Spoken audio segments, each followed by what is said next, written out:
Si los puentes colgantes eran antiguos, el recurso estructural del arco es aún más remoto. Parece que ya los griegos, 5 siglos antes del nacimiento de Cristo, construían puentes con dovelas formando arcos.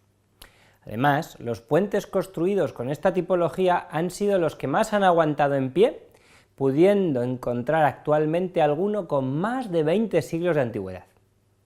En este vídeo vamos a descubrir sus fundamentos, pero antes es necesario conocer el concepto de funicularidad.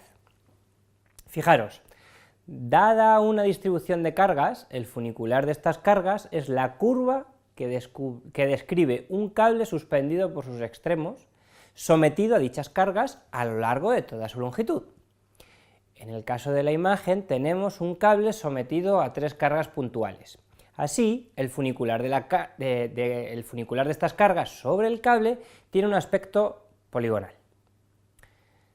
Si ahora, en lugar de 3 cargas puntuales, lo que tenemos es una carga uniformemente repartida a lo largo del cable, la figura geométrica que se obtiene es la catenaria. El ejemplo más claro de este tipo de carga es el peso propio de un cable.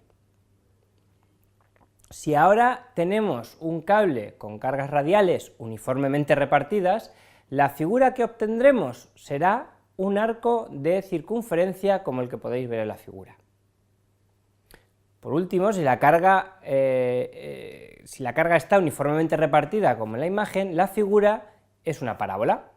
Hay más, pero nos vamos a quedar aquí. Bien, pues ya tenemos claro, más o menos, la definición de funicular de una distribución de cargas. ¿Y esto para qué sirve? Pues desde el punto de vista estructural, fijaros que por su definición un cable está sometido exclusivamente a esfuerzos de tracción a lo largo de toda su longitud. Es decir, se trata de una estructura que no sufre flectores. Si invertimos la curva, es decir, si obtenemos la imagen especular de estas curvas, tendremos lo que se conoce como el antifunicular de la distribución de cargas. Pues bien, esta figura, la especular, mantiene la propiedad de no sufrir flectores, pero en este caso toda la estructura está comprimida. Por ejemplo, un ejemplo claro lo podremos encontrar en esta fotografía. Esto es un modelo de Gaudí, que conocía de sobra el fenómeno de la funicularidad y la antifunicularidad, y lo utilizó como norma general en sus obras.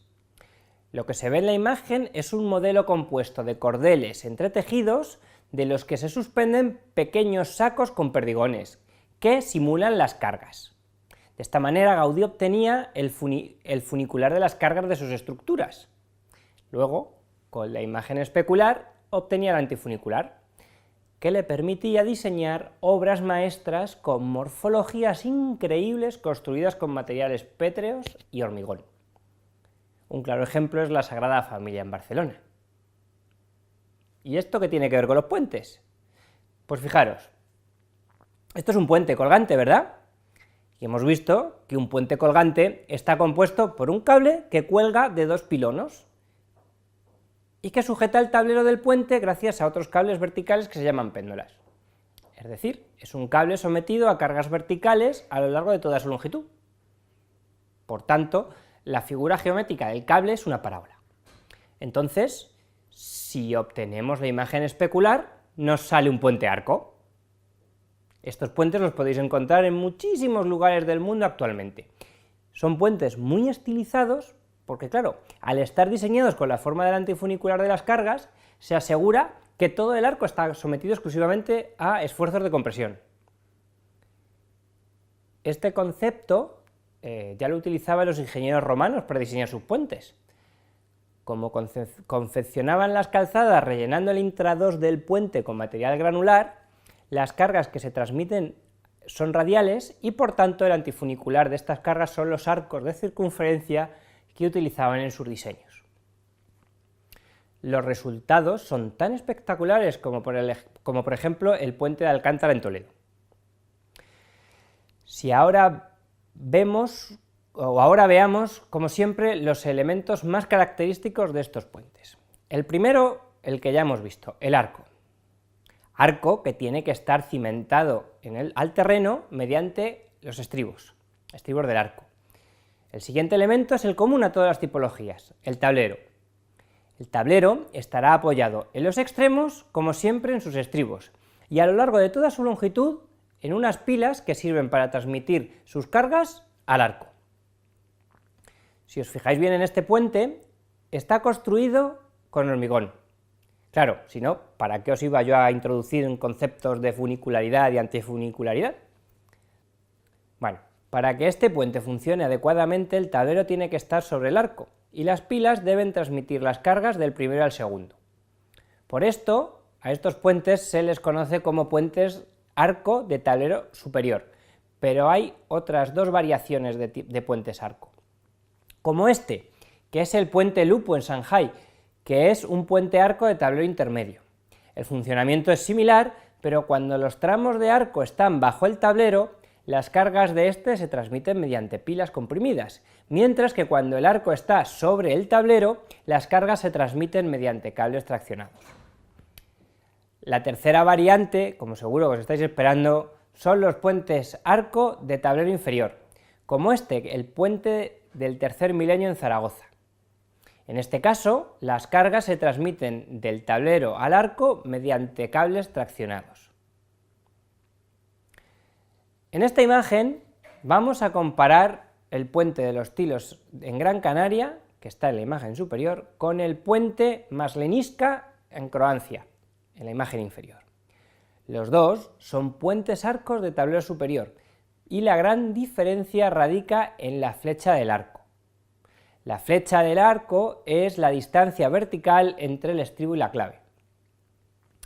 Ayudándonos de la figura inferior, vamos a analizar la relación entre la flecha del arco y la luz del puente, F partido por L. Cuanto mayor sea esta relación, menor será la reacción horizontal, pero más alto ha de ser el puente, es decir, más peraltado, o dicho de otra manera, tendrá más flecha. En general, los puentes más peraltados suelen ser menos estéticos, aunque para gusto los colores. Otro ratio a tener en cuenta es la proporción del canto del tablero frente a la luz del puente, C partido por L. En este caso depende de la separación entre pilas, pero suele estar entre 1 partido por 50 y 1 partido de 120. Por último, es muy importante también analizar la relación entre el canto del tablero y el canto del arco. Esta relación gobierna el reparto entre el arco y el tablero de las flexiones producidas por las cargas variables. Un tablero muy rígido, con un canto muy grande, dará la sensación de que el arco es un adorno y de que el tablero por sí solo es capaz de soportar todas las cargas. Por el contrario, un arco muy rígido con un canto muy grande dará una sensación de pesadez, lo que no resulta agradable a la vista.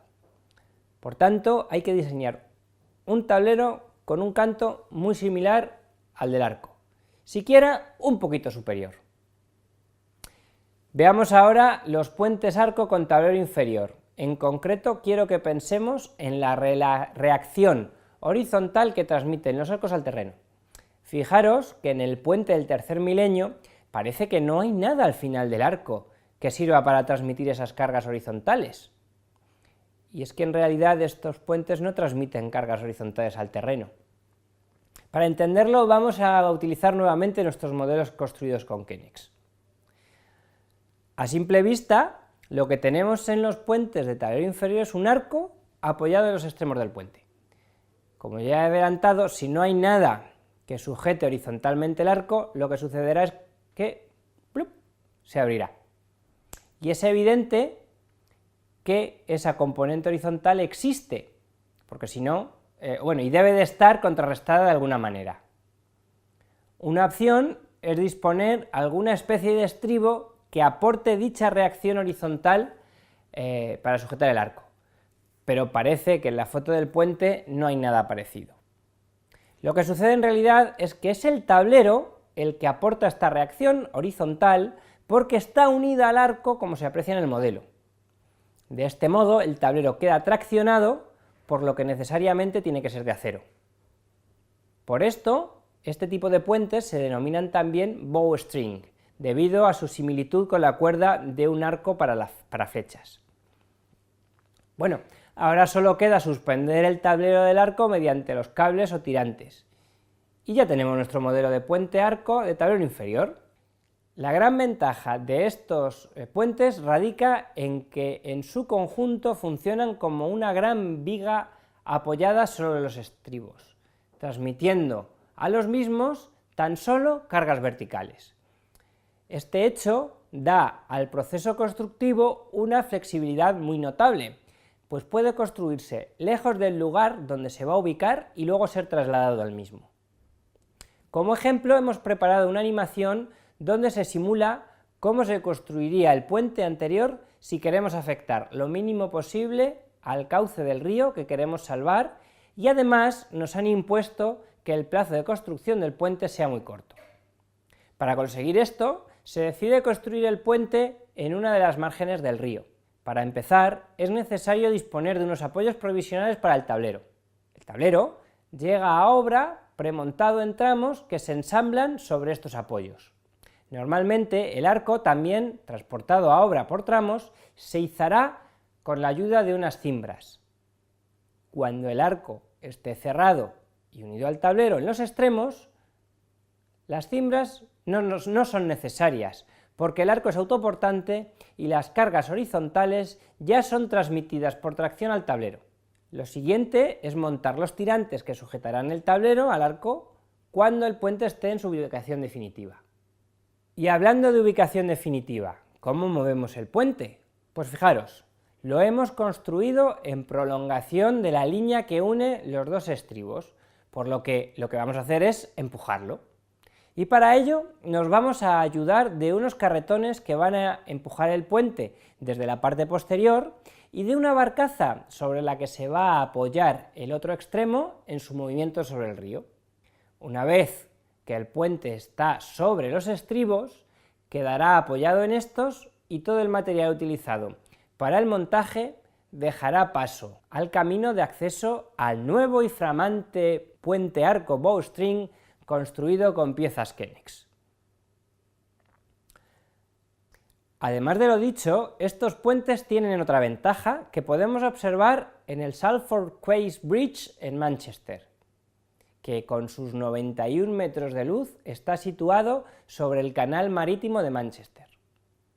De forma que cada vez que se acerca un barco, el puente se eleva sobre el canal, haciéndose puente levadizo. Esto es posible gracias a que funciona globalmente como una gran viga biapoyada que se eleva gracias a 4 grandes contrapesos situados en las torres que se ven en la imagen. Lo último que nos queda analizar en cuanto a los criterios de diseño son las secciones, tanto del tablero como del arco. En cuanto a los puentes bowstring, y para el caso en el que se diseñe con dos planos de tirantes como en el de imagen, lo habitual es que el tablero esté compuesto por dos vigas longitudinales de flexión dispuestas en los extremos de la sección y unidas por riostas transversales que constituyen el soporte de la losa del tablero. Estas vigas, de paso, sirven para rigidizar los puntos de anclaje de los tirantes con el tablero. El arco suele ser de sección cajón con un canto similar al del tablero. En el caso de los puentes como el de la imagen, aunque es posible alguna variante, el tablero suele diseñarse con un cajón central y dos voladizos cuya longitud depende de la anchura de la infraestructura que soporta el puente. De igual forma, el arco se diseña en sección cajón, también con un canto similar al del tablero. Y desde nuestro flamante puente arco cerramos el módulo de fundamentos estructurales de los puentes. Como ya he dicho en alguna ocasión, podríamos pasarnos horas hablando de este tema, pero os dejo a vosotros la tarea de investigar para conocer más sobre el apasionante mundo que es el de la ingeniería civil en general y el de los puentes en particular. Hasta luego, adiós.